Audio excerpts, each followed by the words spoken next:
ल हेर्नुहोस् साथीहरू, मेरो यात्रा चाहिँ आज इटरीबाट भोजपुर माने डाँडातर्फ चाहिँ अगाडि बढिरहँदा म अहिले ठ्याक्कै अरुण करिडोर हुँदै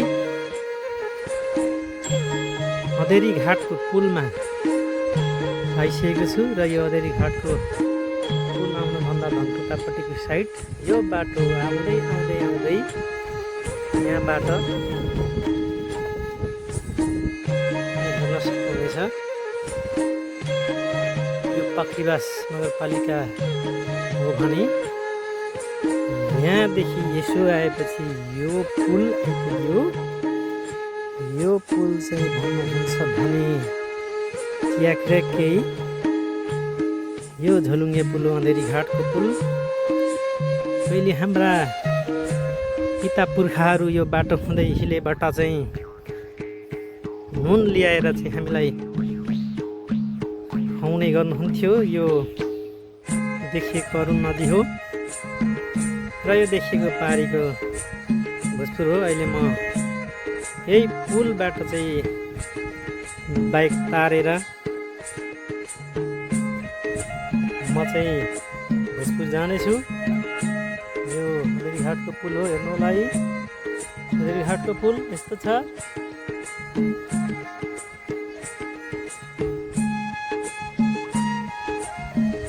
अब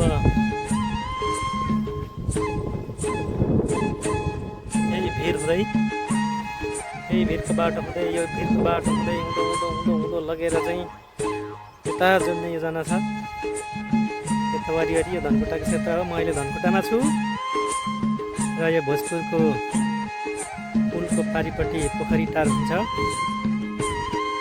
माथि देखिएको पौवादुङमा वडा नम्बर 6, यता वडा नम्बर 5 को सिरसिरे डाँडा, यो माथि देखिएको यो र यो डाँडा मुनि मुनि हुँदै म माने डाँडा, यो कुहिरो लागेको ठ्याक्कै कुहिरो लागेको ठाउँमा माने डाँडा पर्छ र म त्यो अगाडि बढिरहेको छु। ठ्याक्कै अँधेरी घाटको अरुण नदीको बिचमा यो उत्तरतर्फबाट आएको अरुण नदी बहाव यस्तो छ। यो सप्तकोशी नदीको सबैभन्दा ठुलो नदी अरुण नदी हो। यस्तो बहाव बगिरहेको छ, यस्तो छ बहाव अहिले पुरै भएको छ।